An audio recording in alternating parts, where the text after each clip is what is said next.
karena urusan rasa kan nggak ada urusannya dengan bahasa sebenarnya.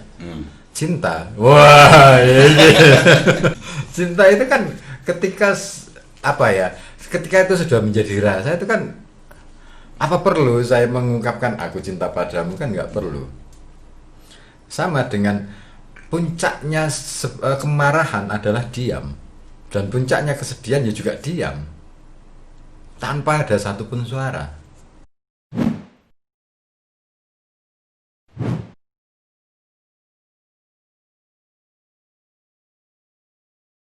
Oke, Pak Ribut, Anda saya lihat di Facebook kemudian di YouTube, streaming streaming di YouTube sering membuat cerita pendek.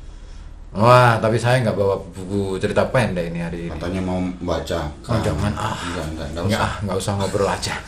Nggak asik kalau dibacakan kelamaan. Gitu ya. Suwi ini. Tak pikirnya aku mau sebelum mau berangkat itu aku mikir, aku mau cerpen lah ya. Nek misalnya tak bawakan 20 menit, wah bosen juga. Kasihan. Kecuali memang itu diproduksi untuk itu. Kalau saya kan biasanya baca cerpen itu memang sengaja tak produksi, terus kemudian aku bikin efek sound effect dan macam-macam. Jadi pembacaan itu sebisa mungkin, semenarik mungkin, supaya itu ketika orang mendengar itu masuk ke dalam suasana itu. Baik, terakhir kita bicara sastra. Yes. Ya. Keren. Adik saya itu S1-nya sastra. Sastra apa? Arab. Itu lebih keren lagi. Adik saya itu. Ini ceritanya kakak kalah sama adiknya. Adik saya itu S1 sastra, S2 sastra, S3 sastra. Sastra semua. Sudah doktor adik saya, kemarin baru lulus beberapa bulan yang lalu lah di Malang, di UIN Maulana Malik Ibrahim. Begini, sastra itu sampai sekarang masih betul menjadi satu jurusan yang langka diambil oleh masyarakat kita. Masyarakat kita lebih banyak kepada ilmu-ilmu yang dalam kata singkatnya adalah ilmu yang langsung ada uangnya lah. Betul. Ya, ilmu yang langsung ono duite. Sekolah ku Pak Nangdi. Sekolah ku Pak Nangdi, kan begitu. Rata-rata kita memang seperti itu. Tapi orang-orang sastra tidak. Maka sebetulnya yang dicari oleh orang-orang sastra itu apa? Yang saya cari, yang jelas uang jelas harus dicari. Anak duit gak mangan. Rada duit, waduh, enggak disayang sama istri nanti.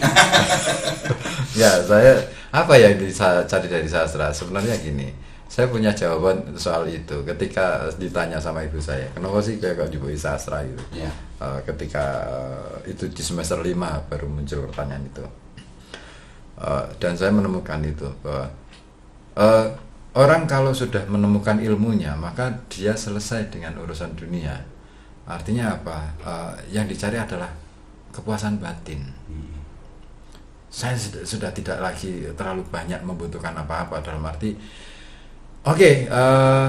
kebutuhan untuk ngurusi kebutuhan yang primer itu oke. Yang penting itu sudah tercukupi, selesai sudah.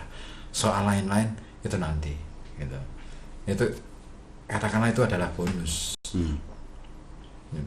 Makanya saya milih tinggal, kalau jangan belum pernah ya. Tapi jangan pernah mampir ke rumah saya. Wah, jauh dari ekspektasi pasti. Rumah saya kecil loh. Enggak, nanti saya mampir. Nanti kan yang jemput Mas bahaya. Yang antar pulang saya. Aku dijebak tenan ini. Wah, ini. Yang antar pulang saya gitu. Nanti Mas Miftah saya ajak, tapi nanti naik doplak saya nanti. Rumah saya kecil, enggak gede, terus benar-benar kecil. Uyel-uyelan dan di kampung. Kenapa saya memilih tinggal di kampung? Karena saya berpikir bahwa disitulah saya bisa melihat realitas bahwa ada masalah di masyarakat secara nyata. Ketimbang sementara kan sebagian teman-teman yang mungkin sudah merasa di wilayah nyaman, katakanlah misalkan sebagai dosen dan macam-macam, itu mereka kan langsung ambil di tinggal di perumahan gitu kan. Dan menurut saya tidak, saya sudah ditawari oleh banyak orang gitu, tapi saya nggak mau gitu. Saya memilih ya sudah, karena saya lahir di kampung ya saya harus hidup di kampung. Dan di situ menarik, problem-problem kampung itu inspiratif. Akhirnya saya jadi ngerti, oh ternyata ada masalah ini, oh ternyata ada masalah ini. Keren bahwa kenakalan anak itu terjadi, kenakalan orang tua juga terjadi gitu loh. Bisa melihat real nyatanya. Beda halnya kalau kita tinggal di perumahan. Kan kalau perumahan kan saling tertutup ya, istilahnya pulang sudah selesai, nggak ada urusan dengan orang lain. Nah itu, jadi kalau ditanya apa yang dicari, ya kepuasan batin itu yang saya cari. Iya betul. Seperti halnya Imam Bukhari, ketika sudah ditugasi mencari hadis, ya sudah, hanya itu saja yang dicari, urusan duit tanpa sudahlah. Iya. Kepuasan batin ya. Betul, karena duit ki apa sih, aku kadang-kadang berpikir duit itu apa sih gitu. Yang sudah sastra setengah wali. Enggak, gini loh. Duit itu kan fiksi yang benar-benar fiksi gitu loh. Fiksi yang sesungguhnya. Selembar kertas, coba deh dibedakan antara yang 100.000 sama 50.000, bahannya sama. Hanya beda. Teknik cetaknya sama, tapi kenapa nilainya beda? Di logika kan aneh. Dia kan hanya, ini kan kayak apa ya, kayak semacam karcis doang. Dan kita memuja-muja karcis, kayaknya konyol banget. Ya, itulah kemerdekaan berpikir kan. Oke. Merasa banyak sekali ilmu yang kita dapat. Terakhir kita belajar Ghazalianism ini. Itu Ghazali ya. Saya baru sadar. Soalnya aku itu pernah baca kitab beliau itu. Ya, yang saya suka kitab beliau itu yang Miskat Al-Anwar kalau tidak salah. Itu keren. Itu kan berbicara tentang tafsir surat An-Nur kan sebenarnya.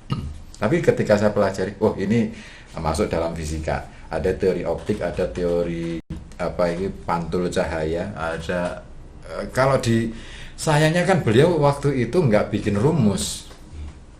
Andai bikin rumus, sudah digunakan itu rumusnya. F sama dengan gitu. Begini, akhir-akhir ini perkembangan sastra di Indonesia seperti apa? Sastra Indonesia tumbuh dan berkembang cukup baik. Terutama generasi milenial hari ini itu adalah penikmat sastra betulan. Artinya ya setiap generasi punya gaya sendiri. Tidak bisa disamakan bahwa, dan nggak boleh dibandingkan generasi tahun 20 dibandingkan dengan tahun 2020 sekarang. 1920 itu beda dengan 2020. Gaya 1920 ya seperti Siti Nurbaya, siapa itu Marah Rusli, Mirari Siregar dan kawan-kawan.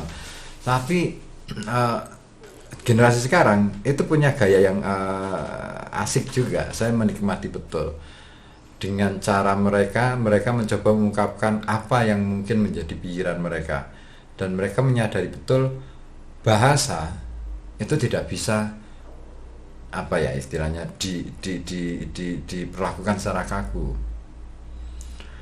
Pelajaran bahasa Indonesia menjadi persoalan menurut saya. Karena ketika pelajaran bahasa Indonesia itu menjadi pembakuan, yang diajarkan adalah pembakuan, maka bisa jadi itu akan kalau itu terlalu ditekankan, maka itu akan mengekang kreativitas anak-anak untuk mencipta bahasa baru. Mencipta bahasa baru. Betul. Apa itu bisa? Mungkin saja. Ya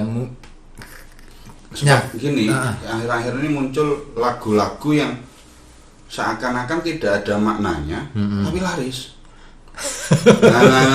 Itu betul Pak. Nah itu apa termasuk bahasa baru apa gimana itu? Mawang ya. Mungkin itu sudah karena urusan rasa kan nggak ada urusannya dengan bahasa sebenarnya. Cinta, wah ini cinta itu kak malaikat mau dia mau disyarat mereka kak malaikat mau. Cinta itu kan ketika ketika itu sudah menjadi rasa itu kan apa perlu saya mengungkapkan aku cinta padamu, kan nggak perlu. Sama dengan puncaknya kemarahan adalah diam, dan puncaknya kesedihan ya juga diam tanpa ada satupun suara. Itu aku pelajari di teater itu. Ternyata marah itu ada tahapannya sampai pada puncak diam sudah, dan posisinya sama persis dengan saat dia sedih. Saat dia sedih puncaknya adalah diam, dan posisinya sama saat dia senang. Asik loh. Begitu senang, begitu anteng doi sama ada saat dia sedih.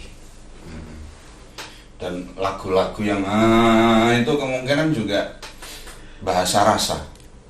Ya itu bagian dari pengekspresian ketidaktahuan dia untuk mengungkapkannya dengan cara apa. Tetapi nada yang paling indah adalah sunyi. Nada yang paling indah adalah sunyi. Sunyi. Beginilah kalau ngomong sama sastra. Iya loh, nada yang paling indah adalah sunyi. Kan gini, kita menikmati satu musik, dan begitu selesai, kita jeda, nggak ada nada.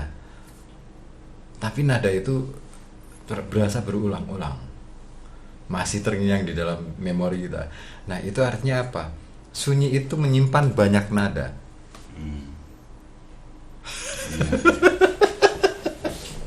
Iya loh. Ini masuknya Republik Jancuker.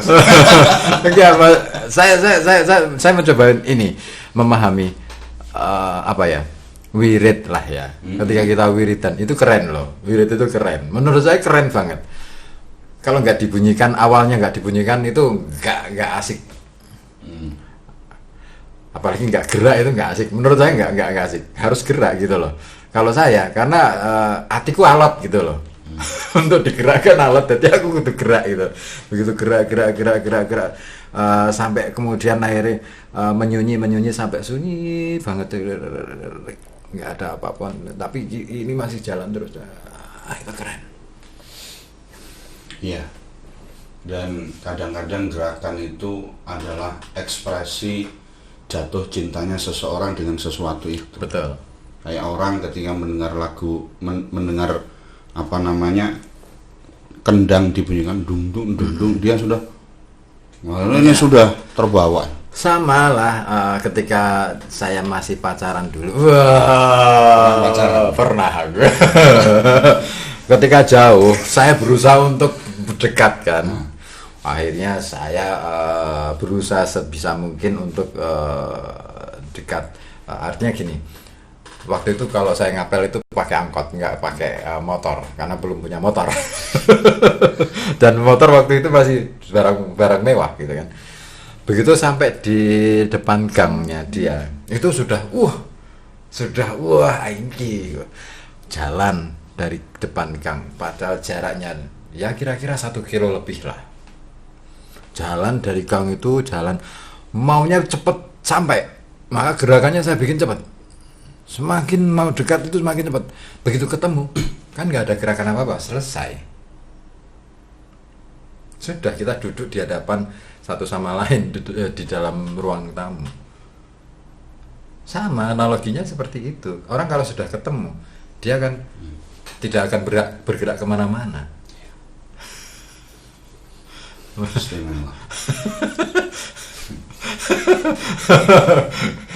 Pandangannya kok sinit sudah gitu. Takut kan. Enggak, tapi itu bener loh. Aku ngerasain bener. Sebenarnya Allah itu sudah memberikan banyak amanat, sudah banyak memberikan sindiran kepada manusia lewat peristiwa apapun. Kitanya aja yang kadang-kadang nggak bisa baca. Oke. Jadi kembali ke laptop. Bahwa perkembangan sastra di Indonesia sekarang signifikan. Meskipun memiliki gaya yang berbeda. Harus seperti itu. Ngoten nggih. Lalu kira-kira ke depan kayak apa? Sastra ke depan mungkin akan memunculkan gaya-gaya yang lain, bahkan mungkin metode dan teknik yang berbeda dari generasi sebelumnya. Memang ada kekhawatiran dari para orang tua, terutama yang masuk di jajaran sastra. Seperti kemarin saya baca tulisannya Ahmadun Yosi Ervanda. Mas Ahmadun Yosi Ervanda itu sempat khawatir kalau kemudian sastra ditinggalkan. Enggak, saya yakin enggak. Dan saya percaya mereka masih punya secara tidak sadar mereka masih mencintai itu. Problemnya adalah di ruang sekolah sebenarnya pengajaran sastra di ruang pendidikan ini masih sangat sedikit. Apalagi ketika harus digabungkan dengan pelajaran bahasa Indonesia. Sudah banyak sebenarnya kritik yang menyarankan bahwa sebaiknya pengajaran sastra itu dipisah dari pelajaran bahasa Indonesia. Betul. Karena kalau digabungkan otomatis pasti yang di open itu pelajaran bahasanya. Karena bahasa itu lebih formulatif gitu. Iya. Sementara sastra itu kan tidak formulatif. Terakhir, Mas Rebut. Siap. Berapa menit, Mas? 50 1 jam. Terakhir. Barem ya. Sastra itu apa yang membedakan sastra dengan bahasa Indonesia? Kadang orang begini loh, maksud saya. Sastra itu angel difahami. Betul. Apa memang sastra seperti itu? Sama pertanyaannya dengan apa yang membedakan antara pelajaran bahasa Arab dengan sastra Arab? Iya. Iya kan? Quran itu bahasanya sastrawi banget. Tapi bahasa Arab percakapan biasa, nggak seperti bahasa Arabnya Quran. Susah kan? Nah, kalau sastra Indonesia masih mending, karena bahasanya masih sama. Masih ada masih jaraknya nggak terlalu jauh, kecuali ketika baca naskah-naskah yang lama, misalkan tahun-tahun 1920, 1800-an itu beda, atau misalkan membaca naskah-naskah yang lebih tua lagi. Indonesia itu sebenarnya kaya dengan khasanah kesastraan. Sastra Jawa sendiri sebenarnya kan tumbuh dan berkembang sejak lama. Cuman memang sejak kemudian ada pembakuan bahwa Indonesia, masyarakat Indonesia itu harus berbahasa Indonesia, disitulah kemudian sastra daerah mati. Saya pernah loh datang ke Bali itu dalam acara Simposium Internasional Sastra Indonesia itu, disindir sama orang Bali. Dia nanya, dia seorang sastrawan dan seorang pendeta juga, pendeta Hindu. Dia mengatakan, "Mas, dari Jawa?" "Iya." Mau nanya, di Jawa itu sastra Jawa masih hidup apa enggak? Masih, saya pede wae lah, masih. Wong buktinya masih ada geguritan, ada apa gitu, pokoknya yang sekarang berkembang gitu. Enggak, maksud saya bukan itu. Sastra Jawa kuno masih dipelihara apa enggak? Ya gimana? Beli. Misalkan baca Kakawin, blodak langsung aku. Wah, lo kok iso? Terus si pendeta ini ngomong, orang Jawa harusnya berterima kasih pada orang Bali. Kok bisa beli? Kamilah yang memelihara sastra Jawa kuno. Setiap pagi kami membaca Kakawin, misalkan Arjuna Wiwaha, itu dibaca, dan itu dibaca oleh semua murid di sekolah sana setiap pagi. Jadi nek dhewe kan ndonga kayak Al-Fatihah gitu. Mereka sebelum itu secara bergiliran gantian mereka membaca lontar itu, terus membaca sastra Jawa kuno. Aku ngerasa wah sengki, aku wong Jawa tapi rak tahu ngerti isine kakawin. Iya. Berarti kita itu orang Jawa yang hampir kehilangan apa sudah kehilangan? Wes separuh, kari separuh, wes kari separuh iki Jawa kari separuh kita ini. Kita nggak ngerti juga bahasa kayak bahasa Jawa Pekalongan ya. Ada nggak yang pernah ngerti bahwa katakanlah ini asal bahasanya dari bahasa Jawa apa, kapan? Saya kemarin mencoba untuk menelusuri itu dan ternyata menarik. Temuan saya itu menunjukkan bahwa banyak kosakata bahasa Jawa Pekalongan, dialek Pekalongan itu yang terambil dari bahasa Jawa kuno. Contoh kongang itu satu. Terus apa kongang itu bahasa kitab. Bahasa kitab kongang iya nah kitab-kitab itu kan ditulis dalam bahasa Jawa yang tengahan itu. Ya, kitab Jawa kuning itu. Kalau utawi iki iku. Ya. Itu bahasa Jawa tengahan. Maksudnya tengahan itu masa-masa peralihan ke modern. Yang sekarang. Bukan yang kuno, nggih? Bukan yang kuno, teman. Kalau yang kuno banget itu berarti dia harus hidup di era-era belum Wali Songo. Bukan, tapi nek Wali Songo masih itu. 14. Masih Jawa kuno. Ya. Karena perubahan bahasa Jawa itu ke Jawa modern itu sekitar tahun 1800-an atau 1600-an, antara itu 1700-an, pasca Giyanti. Pasca Giyanti. Siapa Giyanti? Giyanti itu perjanjian Giyanti antara Mataram dengan VOC waktu itu, yang akhirnya harus membelah Mataram menjadi 4 bagian itu kan, sampai akhirnya Diponegoro marah itu kan karena itu. Istimewa. Ya. Artinya bahwa kita ini sebagai generasi orang Jawa tetapi sudah banyak kehilangan tentang ilmu Jawa kunonya. Banget. Sudah banyak. Banget. Saya baru mempelajari itu ya kemarin aja, maksudnya saya malah justru sedih ya. Kenapa aku dulu ambilnya sastra Indonesia, kenapa tidak ambil sastra Jawa ya? Padahal lebih kaya sastra Jawa dalam konteks untuk menelusur naskah kunonya. Saya pingin menelusur itu. Ya. Karena memang Jawa itu sudah lebih dulu maju daripada bahasa Indonesia. Pastilah. Mataram itu kan sudah Masya Allah. Iya, saya baru kemarin dapat pengetahuan ya, informasi menarik dari seminar di mana itu, ITS Surabaya. Salah seorang geolog, siapa namanya, dokter siapa saya lupa. Beliau mengatakan bahwa ternyata Majapahit itu sudah ada sejak abad ke-5 sebelum Masehi. Iya.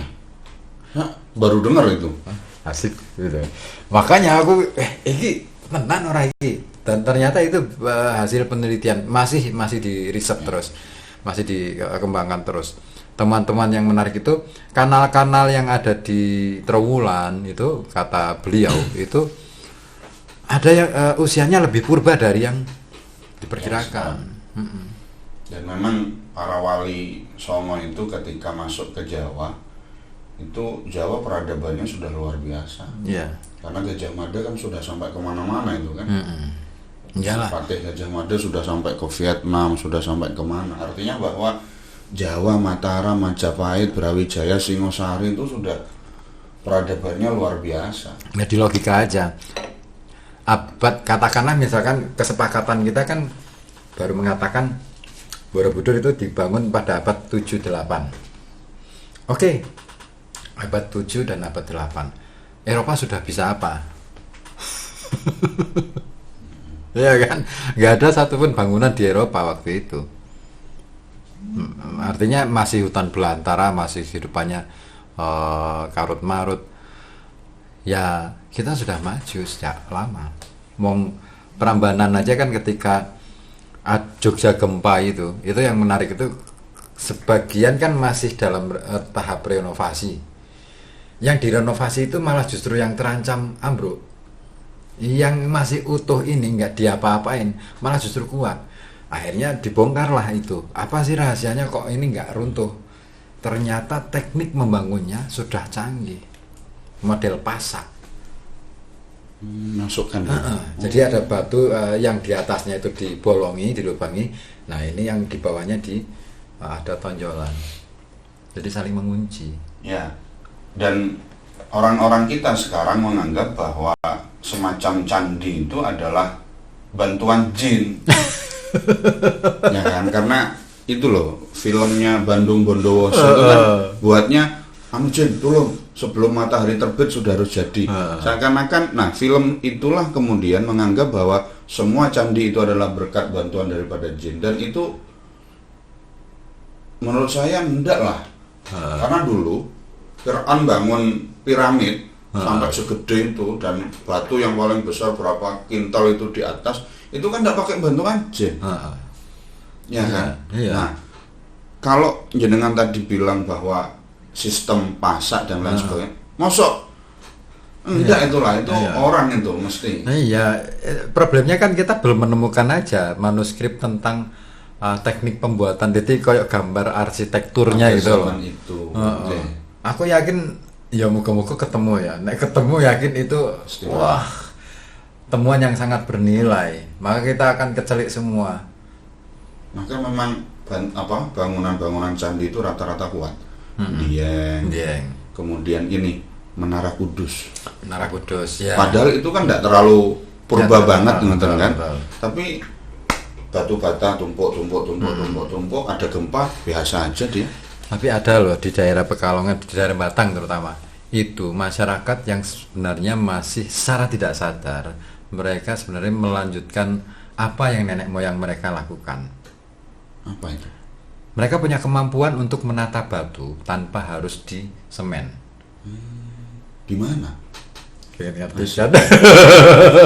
Coba jenengan naik ke atas di daerah mana itu? Pokoknya daerah Kembang Langit, Tombo itu, pokoknya daerah-daerah atas. Rata-rata mereka pinter nata halal. Pokoknya ya daerah-daerah atas, daerah-daerah semua atas. Hampir semua bagian atas itu rumah-rumah mereka yang tinggi. Tapi mereka, saya sering loh. Oh, Silurah. Mananya Wonobedro? Enggak. Bukan, jauh. Limpung? Enggak. Silurah itu masuknya kok Pecalungan sih? Aduh, aku kelalen. Silurah itu masuk ke daerah mana? Pecalungan Pak ya? Pokoknya daerah situlah. Nanti dicari di Google Map aja deh. Nah, itu saya mencoba memperhatikan di daerah-daerah atas, hampir di semua daerah atas. Itu mereka bisa nata batu sebagai pondasi. Untuk benora iki loh, tanahnya longsor di rumah mereka, tapi tak cedai, mereka nggak pakai semen. Itu keren, dan saya menduga ini adalah ini adalah secara genetik mereka menurunkan sifat nenek moyang mereka yang betul lama, yang mereka tidak sadari. Dan setelah saya teliti, di sini ada temuan apa? Oh, di sini pernah ketemu ini benda-benda ini di sebelah sana masih ada barangnya. Ada sebagian masih ada di situ. Oh, sudah deh ketemu. Oke. Ini mereka menuruni nenek moyang mereka. Keren. Iya, tekniknya secara genealogi. Ikut bapaknya, bapak saya dulu begini, Pak Danu dulu begini gitu kan. Iya, itu keren bagi saya. Kalau kita ke sana terus kita wawancara 1-2 orang itu kan asing.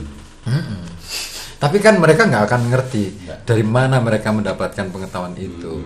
Yang mereka lakukan kan saya niru sana kok tetangga sana gitu loh. Pokoknya niru bapak, niru ini gitu. Dan itu ilmu yang mahal. Iya. Itu andaikan dikonsep jadi diteliti kemudian di konstruk orang yang ahli konstruk dan dibuktikan, wah luar biasa. Keren. Iya, Indonesia itu sangat kaya ya, istilahnya batu bisa jadi apa saja kok, cobek. Nyambelan iki saka watu. Tak pikir iki wah keren ya wong Indonesia iya. Dahsyat melukis dengan batu. Di Borobudur itu kan melukis dengan batu kan. Terus apa meneh? Banyak.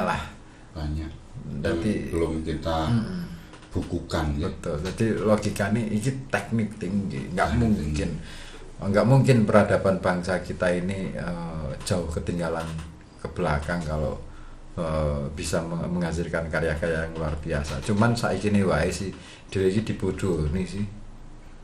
Dialihkan kepada hal-hal lain. Betul. Oke, Mas Ribut Ahwandi, sudah 1 jam kita ngobrol.